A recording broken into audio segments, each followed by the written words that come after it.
Hello students, आप सभी का हमारे यूट्यूब चैनल में हार्दिक स्वागत है। आज के इस वीडियो में बात करने वाले हैं उन स्टूडेंट्स की जो राजस्थान सीईटी 12th लेवल का एग्ज़ाम देने वाले हैं।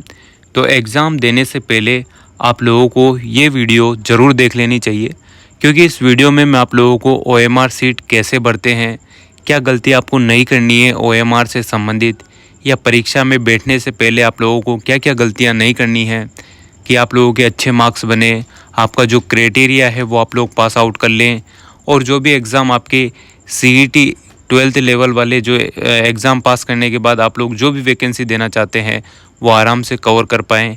इन सभी से रिलेटेड जानकारी आप लोगों को इस वीडियो में देने वाला हूँ, तो वीडियो आप लोग पूरा देखिएगा। और अगर आप लोग चैनल पर नए हैं तो चैनल को सब्सक्राइब, वीडियो को लाइक और बेल आइकन ज़रूर दबा लीजिएगा। देखो स्टूडेंट, सबसे पहले मैं आप लोगों को ये क्लियर कर दूं कि ओएमआर शीट ध्यानपूर्वक आप लोगों को भरनी है। अगर आप लोगों को कोई भी चीज़ ओएमआर से संबंधित नहीं आती है तो आप लोगों को जल्दबाजी बिल्कुल नहीं करनी है। आप लोग आराम से जो भी आपके परीक्षा हॉल में जो भी मौजूद टीचर हैं या जो भी स्टाफ मेंबर हैं उनसे ज़रूर पूछ लीजिएगा कि इसमें क्या भरना है, कैसे भरना है, कब भरना है ना, और पेपर कब ओपन करना है। ये सारी जानकारी आप लोगों का खुद का अधिकार है कि आप लोग सही भरें। बस पूछ के भर लें, कोई शर्म वाली बात नहीं है। नहीं आता है भरना तो कोई दिक्कत नहीं है, आप लोग जितनी बार पूछेंगे सब बताने के लिए तैयार हैं, है ना। तो आप लोगों से एक रिक्वेस्ट है कि जब भी आप एग्ज़ाम हॉल में बैठें तो सबसे पहले तो क्या क्या चीज़ें आप लोगों को लेकर जानी है और ओएमआर सीट कैसे भरनी है ना। सबसे पहले आप लोग ये ध्यान दीजिएगा, जब भी आप कहीं पर जाते हैं, कहीं पर आपका सेंटर आया है, मान लो आपका सेंटर गृह जिले में ही है तो बहुत अच्छी बात है। और अगर आप लोगों का सेंटर 250 किलोमीटर, 200 किलोमीटर, 300 किलोमीटर दूर है तो आप लोग जब भी आपकी एग्ज़ाम डेट है उससे एक दिन पहले ही पहुंचने की पूरी कोशिश किया करो, और आप लोग वहीं पर रात रुक जाया करो, आराम से सो लिया करो, ताकि रिलैक्स मूड से आप लोग एग्ज़ाम दे पाएँ, ठीक है ना। और अगर ऐसी व्यवस्था नहीं होती है, आपका सेंटर पास में ही है, तो घबराने वाली कोई आवश्यकता नहीं है। दूर भी है तो भी नो डाउट आप लोगों को कोई घबराना नहीं है। आराम से आप लोगों के लिए बसें फ्री है। बसें नहीं मिलती है तो आप लोग खुद भी अपने वाहन से जा सकते हैं।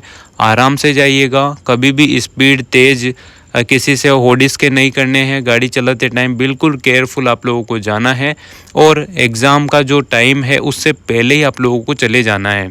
जैसे 2 घंटे पहले आपको बुलाते हैं तो 3 घंटे 4 घंटे पहले ही आप लोग अपने जो भी एग्ज़ाम सेंटर है उस पर सुव्यवस्थित तरीके से अपना ख्याल रखते हुए चले जाइएगा, ठीक है। अब जब भी आप लोग जा रहे हैं सेंटर पर तो उससे पहले आप लोगों को जो है डॉक्यूमेंट्स लेके जाने होते हैं। उनमें क्या क्या डॉक्यूमेंट्स है, एक तो देखो ई एडमिट कार्ड होता है जो कि ऑनलाइन आप लोगों को प्राप्त होता है, वो आप लोगों को लेके जाना होता है, ठीक है ना। उसके अलावा आप लोगों के पास आधार कार्ड होना चाहिए। अगर आपके किसी कंडीशन में आधार कार्ड नहीं है तो पैन कार्ड, पासवर्ड और जो पहचान पत्र है, जो मतदाता पहचान पत्र है, वो ड्राइविंग लाइसेंस है, ये भी वैलिड कर दिए जाते हैं। पर ज़्यादातर प्रायोरिटी यहाँ पर जो है वो आधार कार्ड को यहाँ पर सर्वोत्तम प्राथमिकता दी गई है, तो आप लोग आधार कार्ड ही लेकर जाइएगा ज़्यादातर केस में। बाकी आपके पास डॉक्यूमेंट्स नहीं है, कोई मिस्टेक है तो आप लोग 2 डॉक्यूमेंट्स भी लेकर जा सकते हैं। अदरवाइज़ आप लोगों के आधार कार्ड कंपलसरी है, आधार कार्ड लेकर जाएंगे तो कोई दिक्कत आपको नहीं होगी। तो ई एडमिट कार्ड, आधार कार्ड, इसके अलावा आप लोगों को 2 पासवर्ड साइज फ़ोटो लेकर जाने हैं जो आप लोगों ने फॉर्म भरते टाइम चिपकाए थे, सेम उसी प्रकार के फ़ोटो आप लोग लेके जाइएगा। 2 लेके जाइए, 3 लेके जाइए, आपकी मर्ज़ी के हिसाब से ले जा सकते हैं। वहाँ पर तो 1 या 2 फ़ोटो की आवश्यकता पड़ती है, तो 1-2 मान लो इधर उधर हड़बड़ाहट में कहीं इधर उधर मिस हो जाए तो एक्स्ट्रा लेकर जाने में कोई दिक्कत नहीं है, ठीक है ना। तो 2 या 3 फ़ोटो आप लोग पासवर्ड साइज़ लेके जाइएगा।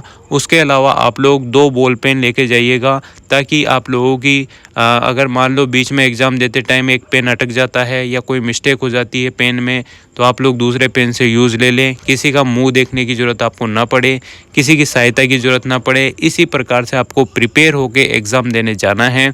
और हो सके तो आप लोग ट्रांसपेरेंट पानी की बोतल ज़रूर लेके जाइएगा अगर आपको पानी से संबंधित, क्योंकि 3 घंटे का टाइम होता है। बहुत सारे बच्चों को चक्कर आ जाते हैं, बहुत सारों को वोमिटिंग की शिकायत है, बहुत सारी चीज़ें हैं। तो पानी बराबर आप लोग पीते रहेंगे तो सारी चीज़ें नॉर्मल चलती रहेगी, है ना।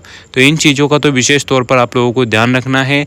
ई एडमिट कार्ड, आधार कार्ड, उसके अलावा 2 पासपोर्ट साइज फ़ोटो और आपका खुद का सेल पेन, ब्लू या ब्लैक पेन आप ले जा सकते हैं। ज़्यादातर प्रायोरिटी ब्लू पेन की है, बॉल पेन की, तो वो ज़रूर लेके जाइएगा। 2 रुपये 3 रुपये वाला ही लेके जाना है, क्योंकि ट्रांसपेरेंट की ज़रूरत है, यानी कि आर पार दिखते रहना चाहिए। पानी की बोतल आप लोगों की इच्छा पड़े तो लेके जा सकते हैं, नहीं तो वहाँ पर व्यवस्था होती है थोड़ी बहुत, तो आप लोग वहाँ से भी काम चला सकते हैं। तो ये तो थी मेन चीज़ें जो आप लोगों को ध्यान रखनी थी एग्ज़ाम टाइम, यानी कि एग्ज़ाम से पहले आप लोगों को ये सारी चीज़ें लेकर जानी है। और इनके अच्छे से आप लोग प्रिपरेशन या जो भी चीज़ें हैं एक तरफ रख के अलग से रख लीजिएगा। फिर जब भी आप एग्ज़ाम सेंटर जाते हैं तो ड्रेस की बारी आती है, तो ड्रेस आप लोगों को बिल्कुल भी फैंसी वैंसी नहीं पहन के जानी है। अगर हम बॉयज़ की बात करें तो नॉर्मल ड्रेस होती है, जैसे कि फॉर्मल पैंट होगी, फॉर्मल शर्ट पहन के जा सकते हैं, और टी शर्ट भी पहन सकते हैं, लोअर भी पहन सकते हैं। और अगर बात करें तो जींस की पैंट और जो नॉर्मल शर्ट है या टी शर्ट है वो पहन के जा सकते हैं। आपके कंडे, डोरे, वॉच जो भी स्टाइलिश चीज़ें हैं वो सारी आप घर पर ही रख के जाएँ। जूते पहन कर आपको नहीं जाना है, आपको स्लीपर पहन के जाना है नॉर्मल, जिनमें कोई ज़्यादा स्टाइलिश नहीं होनी चाहिए, ठीक है। ये तो है बॉयज़ की बात। गर्ल्स की बात करें तो नॉर्मल साड़ी पहन के जा सकती है, जिनमें कोई चमकीले वमकीली चीज़ें ना हो, है ना। सलवार सूट पहन के जा सकती है और जुड्डा उड्डा बना के जा सकती है, वरना बाल खोल कर भी जा सकती है। और अगर बेल्ट जो भी है बालों का रिलेटेड एक कोई फुग्गा उग्गा जो भी आप लोग बनाते हैं वो आप लोग ले जा सकते हैं। रबड़ भी लगा सकते हैं बालों में, है ना। बाकी कोई अदर चीज़ अलाउ नहीं है। इसके अलावा आप लोग सलवार कुर्ते पहन सकते हैं, जीन्स पहन सकते हैं, और पैंट पहन सकते हो, टी शर्ट पहन सकते हो, शर्ट पहन सकते हो। ये आपके ऊपर डिपेंड करता है। ज़्यादातर केस में आप सलवार सूट और साड़ी पहन के जाएंगे तो बहुत अच्छी बात है गर्ल्स के हिसाब से, है ना।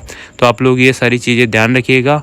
और ये ड्रेस कोड हो गया। इसके बाद आप लोग एग्ज़ाम सेंटर जाइएगा आराम से, और 1 घंटे पहले आपकी एंट्री बंद कर दी जाएगी। 2 घंटे या 1 घंटे पहले, तो आप लोग 2 घंटे पहले ही आप लोग एग्ज़ाम सेंटर पहुंच जाएं। अपनी जो है शक्ल वहां पर दिखा दें, और रोल नंबर ज़रूर चेक कर लें कि हाँ रियल में मेरा यही सेंटर है या नहीं है, क्या मैं गलत सेंटर पर तो नहीं आ गया, ठीक है। अब ये सारी चीज़ें तो हो गई एग्ज़ाम से पहले की। अब आप लोगों ने एंट्री मार ली है एग्ज़ाम हॉल में, और जो भी आपके महिलाओं के जो भी आभूषण है, जैसे कि मंगलसूत्र, टोपीस पोपीस, ये वॉच, कंडे, डोरे, सारी चीज़ें आप लोगों को बाहर ही रख के जानी, यानी कि घर के पर ही छोड़कर आप लोग आ सकते हैं। नॉर्मल स्टूडेंट की तरह आपको पेपर देने आना होता है ना। चलिए, ये सारी चीज़ें तो होगी एग्ज़ाम हॉल से बाहर की और एग्ज़ाम से 1 दिन के पहले की। अब आप लोग एग्ज़ाम हॉल में अंदर चले गए हैं। अब आपको OMR सीट दे दी गई है और पेपर दे दिया गया है।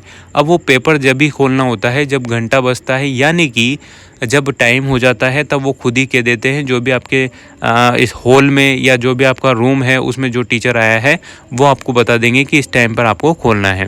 तो आप लोग OMR सीट निकाल सकते हैं अगर उनकी परमिशन होती है तो, और उसको भर सकते हैं। तो OMR सीट में आप लोगों को कतई भी 1% भी गलती नहीं करनी है। आराम से आपको टाइम दिया जाता है तो आराम से उसको भरिएगा, है ना। कुछ चीज़ आपको नहीं आती है तो आप लोग संबंधित टीचर से पूछ सकते हैं। रोल नंबर आपको बढ़िया तरीके से भरने होते हैं। पूरे गोले चेक कर लो, पूरे कॉलम चेक कर लो कितने हैं, उसी हिसाब से देख लो कि आपके रोल नंबर में अंक कितने हैं, उसी हिसाब से आप लोग भरें, है ना। तो पूरे भरने होते हैं। गोला जो है आप भरे तब पूरा भरना है, ऐसा नहीं ऊपर नीचे जा रहा हो, एक बिंदी लगा के दूसरे में भर दिया हो। तो ये चीज़ें केयरफुल आप लोगों को भरनी है, यानी कि सावधानीपूर्वक आप लोग भरिएगा। फिर आपका जो बुकलेट नंबर है और आपका OMR शीट नंबर है वो सेम होना चाहिए, ये आप लोग ज़रूर चेक कर ले। और पेपर मिलते ही पूरे पेपर को एक बार देख लें, कहीं कट फट क्वेश्चन में कोई मिस्टेक तो नहीं है। OMR शीट चेक कर लें, कोई दिक्कत हो तो 5 या 10 मिनट के अंतर्गत आप लोग उनको एग्जामिनर को या जो भी आपका पेपर ले रहे हैं उनको बता दें, ताकि आपको कोई दिक्कत ना हो। फिर आप लोग जब भी क्वेश्चन करते हैं तो यहाँ पर आप लोगों को एक तरफ नाम लिखना है, कैपिटल लेटर में आप लोग अपना नाम लिखें, माता का नाम पूछा है तो माता का नाम लिखें, नहीं पूछा है तो कोई बात है नहीं, डेट पूछिए डेट लिखें, अपने साइन कर दें। और जो आपका एग्जामिनर है या जो भी आपका परीक्षा लेने वाला टीचर है या मैडम है वो अपना साइन खुद कर देगी, नो टेंशन, ठीक है। और ये गोले जब भी आप लोग भरें तो देखो, गोले जब भी आप लोग भरें तो यहाँ पर देखो, ध्यान से देखो, ये गोला इसने भर रखा है पूरा केयरफुली। तो आप लोग ये करेक्ट मेथड में भरना है। ये नीचे नीचे देखिएगा इधर की साइड में डेट वेट और यहाँ जो लिखा रहा है इसके नीचे नीचे है ना। तो इस प्रकार से आप लोग गोले भरें, अपने हिसाब से एक पूरी बुकलेट OMR शीट तैयार रखें। यानी कि ऐसा नहीं है कि आप लोग क्वेश्चन ही करने में व्यस्त रह जाओ, OMR शीट भरो ही नहीं। ये ध्यान रखो कि 1 घंटा तो लग ही जाएगा OMR शीट में भरने में, क्योंकि गोले बारीकी से भरने होते हैं। तो इन चीज़ों का ध्यान रखें। जिनकी स्पीड है वो आधे घंटे में भर लेंगे, पर मेरे हिसाब से यहाँ पर 2 घंटे पेपर को देखने के बाद तीसरे घंटा जब लगने लगता है, 1 घंटा बच जाता है, तो उसमें आप लोग पूरी OMR शीट भर दें। फिर आराम से जो क्वेश्चन नहीं आ रहा है उसको डबल से देख लें, 1-2 क्वेश्चन, वरना क्वेश्चन पूरे करने हैं। कोई नेगेटिव मार्किंग इसमें नहीं है। 5 ऑप्शन आपको देखने को मिलेंगे, तो 5 ही ऑप्शन की जाने की कोई ज़रूरत नहीं है। आप लोग 4 ऑप्शन में से ही टिक करें, क्योंकि नेगेटिव मार्किंग नहीं है तो कोई सा भी ऑप्शन लगाएंगे तो बेटर ही है। ई ऑप्शन लगाने से, तो ई ऑप्शन का वैल्यू जब होती है जब आपकी नेगेटिव मार्किंग होती है, तो 10% आपको ई ऑप्शन लगाना होता है। अदरवाइज़ आपको ई ऑप्शन की कोई आवश्यकता नहीं है। आप लोग पूरे क्वेश्चन टिक करना, जितने भी क्वेश्चन आपके आते हैं, है ना। और आराम से एक बार चेक कर लेना OMR शीट को। और जो आपकी कार्बन कॉपी रहेगी OMR शीट की, वो सावधानीपूर्वक अलग कर लेना, आपके साथ लेकर आनी है उसको OMR शीट को।